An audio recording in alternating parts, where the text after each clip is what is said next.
Hey y'all, and welcome to this episode of We Are the World. And in this episode of We Are the World, at the very first one, I give a brief description of what We Are the World is all about. Excuse my aphasia. I do have aphasia and it does affect my speech. And what I encourage you to do is go to the very first one I made of We Are the World, and I break down what We Are the World is all about. And what it's all about is the collective energy of what we're here for and our ultimate purpose of why we're here. And if you're saying more than twin flame energy or twin mirrors or our twin souls, whatever label you want to put on your connection, we all have a purpose here. We have this heightened awareness within us so that we can actually help transform the world around us. We do that by doing transformation within us. That's all about doing our inner work. And since we're doing this inner work within us, we do impact the world around us. I'm very passionate about this. That's why I created this We Are the World's series. And in these series, I do use Next World Tarot. That's in that description about this series altogether. And you can check out what Next World Tarot is all about. And that's why we use it, because in this deck itself is a strong energy of our purpose of being here. And sometimes we feel like we're a bunch of misfits and we don't fit in. But that's only a perspective of our ego, mind you. Because our ego doesn't really understand our purpose here, because that's soul purpose. And ego is not programmed to understand our soul purpose. It's only programmed to guide and protect us physically.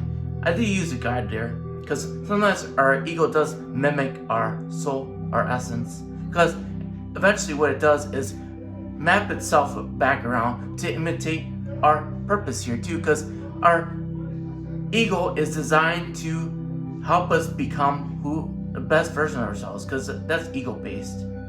And if we align ourselves in every aspect of our lives, then everything about us is going to align to our soul purpose here. But it's all about how you are aligned. If you're aligned solely to your ego, then you're going to be really living a reactive life, because that's how ego, it's reactive.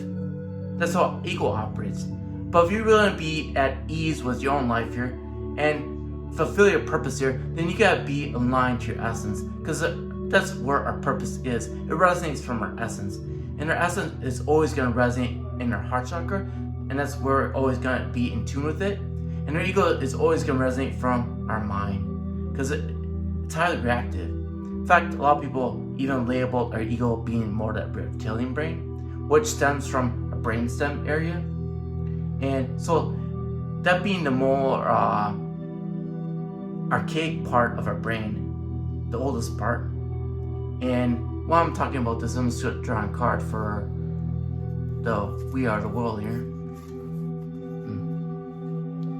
We're leaning out with the Nine of Swords here. Let you guys have a figure that. Despair and Mars and Gemini. I'm seeing that. What's happening here? I'm just letting you guys look at all the imagery that's in here. We also got the moon up there behind some clouds. She's covering herself up with that umbrella. Look at the colors here. Scarf is yellow. Yellow is all about healing. What's red about? Let me know in the description box down below what you feel like red is about. And she's wearing purple in her root chakra. What do you think this purple is all about? Now, in the decks I've used previously, when it comes to vice versa deck, the purple is a ribbon that circles the world card. The purple is all about transformation. And she's wearing purple in her shoes. So what is she trying to transform in the root chakra? I'm thinking it has to do with some form of addiction. But it's also something that has controlled her actions too, because the purple is around her wrist too, along with the yellow and pink. All these colors do mean something, do symbolize something. You can reflect back to them on chakra colors too. And when it comes to our chakras, each color of the chakras do represent something within those chakras. And green is always at the heart chakra, because green symbolizes that unconditionality that love is supposed to be. And if you ever looked at my old channel, I would always use green hearts. I don't hardly ever use red or any other colors when it comes to hearts, because when it comes to hearts, we should really envelop our love on the basis of unconditional love itself, because that's what true love is loving somebody no matter what. And that's what love is all about. That's what the frequency of love is all about, is loving things no matter what. I know this came out in reverse, but I'm going to show you the card. There's some more healing. Healing is very evident in this Five of Swords. Mind you, another Swords card. Start out with the Nine of Swords. Look at all the things that are happening within this card itself. Survival and Venus in Aquarius. This is the Five of Swords. A lot of healing going on here. And she's examining things. Most likely, what is she examining in her life? She examining her own transformation. She's trying to figure out what she's transforming towards, because it's involving a lot of healing. And mind you, there's a masculine and feminine energy here. Maybe she's trying to heal that aspect of her own connection to herself with that masculine and feminine energy. Because really, with the highly strong feminine energy, the feminine energy is trying to overcome addictions. When a feminine energy is trying to overcome addiction, especially when her own intuition is not too clear to her, she's looking at her intuition, she's focused on it, but it's not too clear to her. Meaning that she probably has a lot of blocks when it comes to her own heart. And that's what she's probably trying to heal, because that yellow is about the green jess. She's trying to heal her own heart, because yellow is about healing. You mentioned the red before, right? To me, what I see in this red is transformation. And it's showing up again in the Five of Swords here. And if you remember what I talk about lotus, these are lilies. But when I look at the flowers, not in this particular deck, but in the vice versa deck, flowers are lotuses. It's about the transformation that we go through. And I can't carry it forward, especially when I see all this yellow happening here.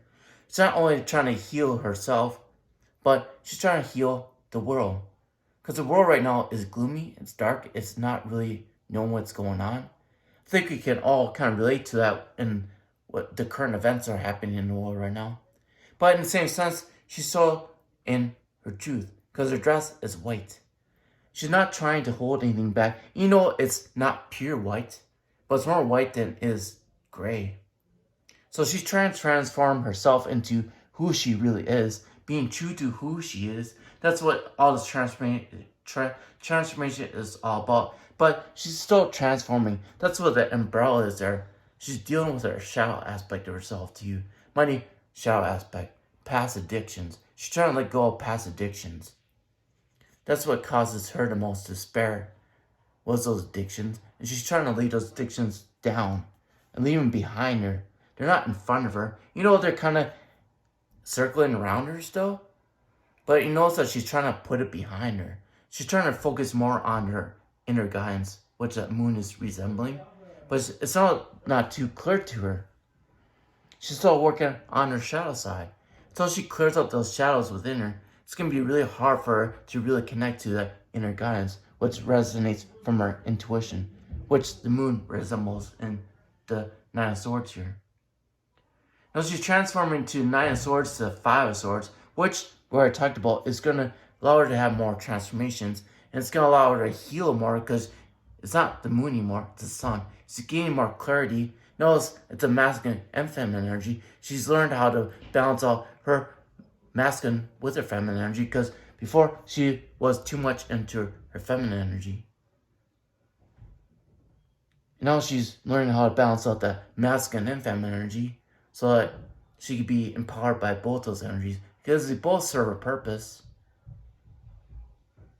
A lot of you might right now feel like you're just surviving, but how do you go from surviving to thriving in your life?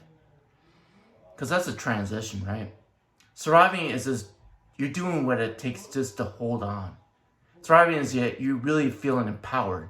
So right now, she's learning the energy, because right now it's the masculine and feminine energy showing up in the Five of Swords here.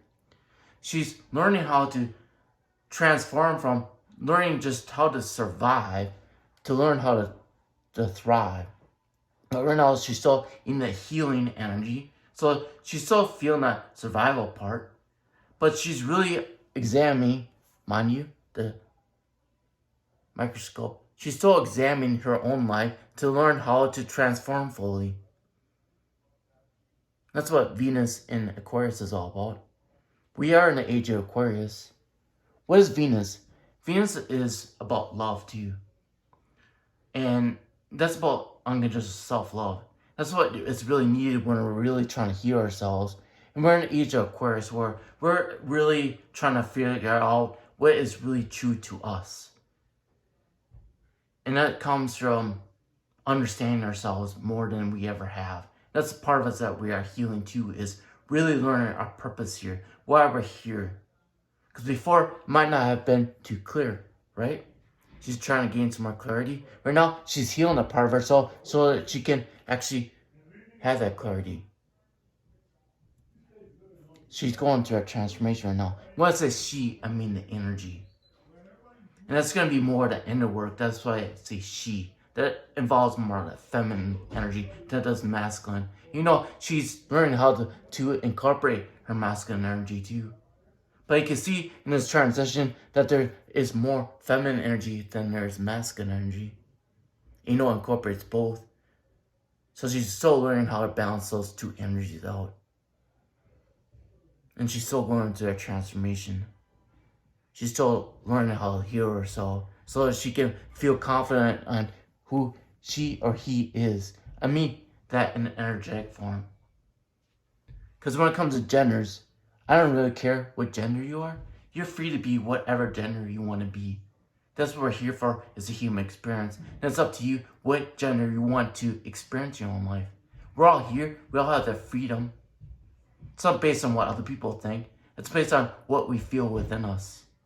And how you feel about yourself is how you feel. It doesn't matter what other people may perceive. You can be who you are, 100%.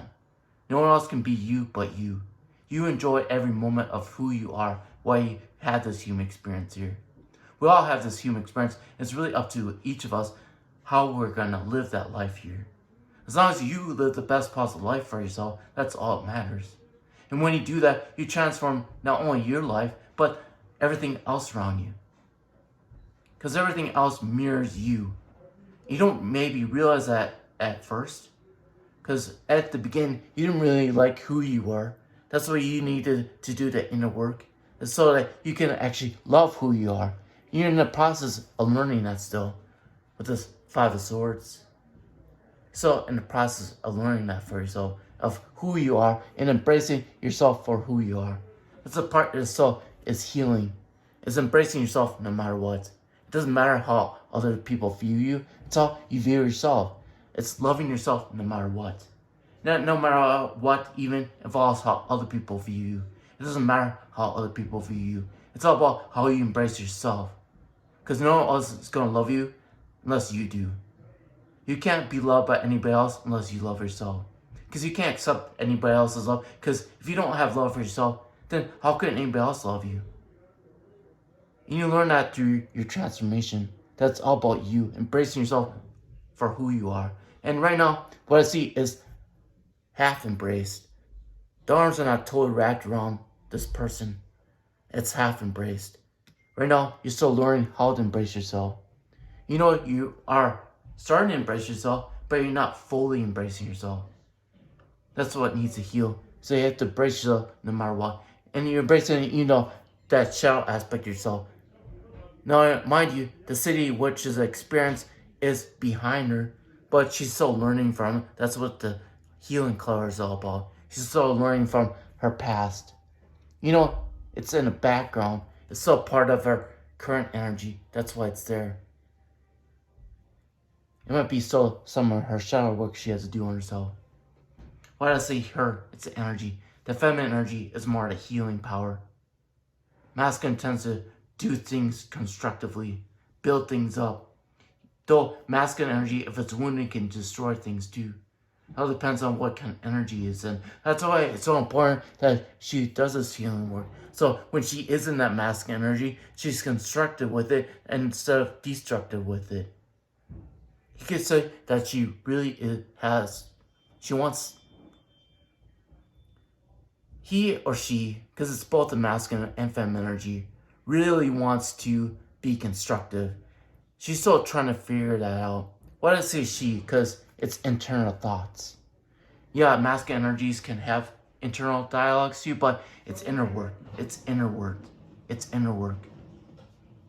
Let's draw one more card out here. And this is in reverse too. I know that this was in reverse. We were talking about the inner work, right? But I wanted to show you the card. And the Eight of Wands, we've seen this card before, but showing up in reverse. I'm going to let you look at this card again. I always compare this card to the Fool. Direct action and Mercury and Sagittarius. And what? He's finding out the truth for himself. That's what the Fool is all about. Finding out who they really are. And this is in reverse. Basically, this is wrapping this all up.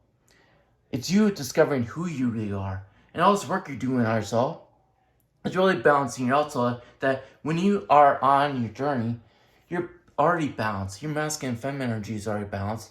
You realize that this journey is all about healing. That's why there's yellow in this. And you're at ease with this healing. You're embracing that healing. Look at the color of the jackets. It's yellow. His shirt is green, which is heart chakra, right? Right now, he's really embracing that healing that is taking place within his heart chakra. Because it's allowing him to become who he really is. This is a masculine energy, right? It's a masculine energy. But he's at ease. Nothing's holding him back. He's embracing this journey. He understands that everything that he's learned, that's in a bag, right? If you look at the Fool's on Rider-Waite deck, the bag that's on, that the Fool carries, is past karma. It's all his learning that he's done. He's realizing that all those lessons were experiences. But he's at ease with those experiences, knowing that it's just part of his experience here. And it's the thing that made him dive deeper into his healing too. He's really thankful for that because it's what allowed him to be free. It's been healing those wounds within him. And when you actually heal those wounds, you do get more in tune with the truth of who you are. You're more at ease with it. Because when you do that inner work, you're not hitting so much wounded energy. You're actually feeling more empowered with that inner work. It empowers you.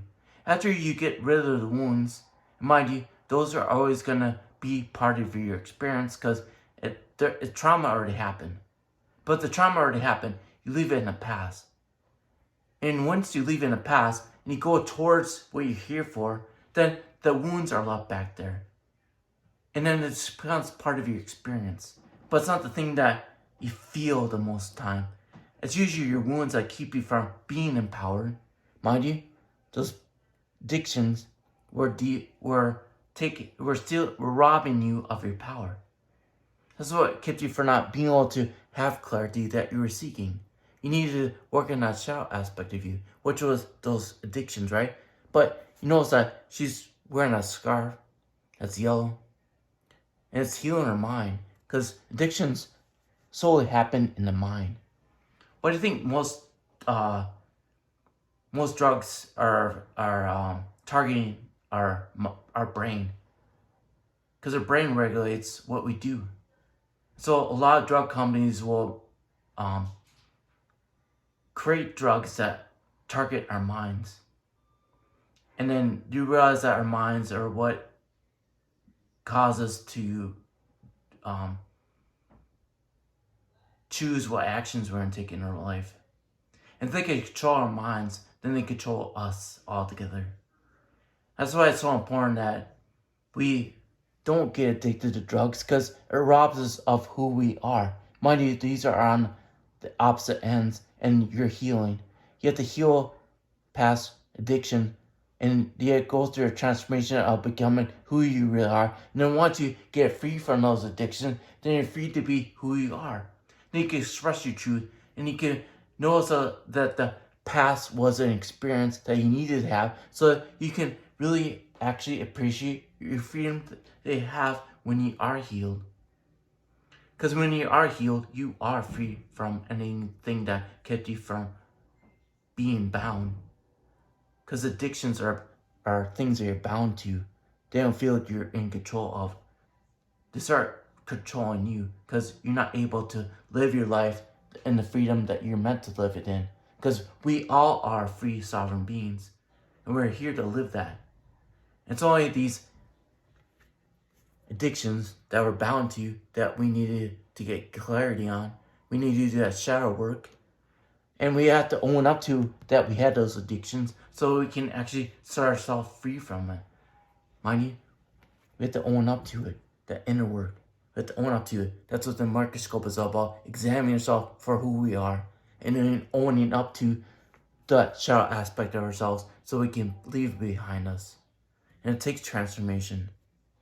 So then we can really become that free sovereign being who we really are. This is who we really are. A free sovereign being. And we're here to show the rest of the world how they can do it for themselves too. Well, I love you all a lot, and I'll talk to you later. Bye.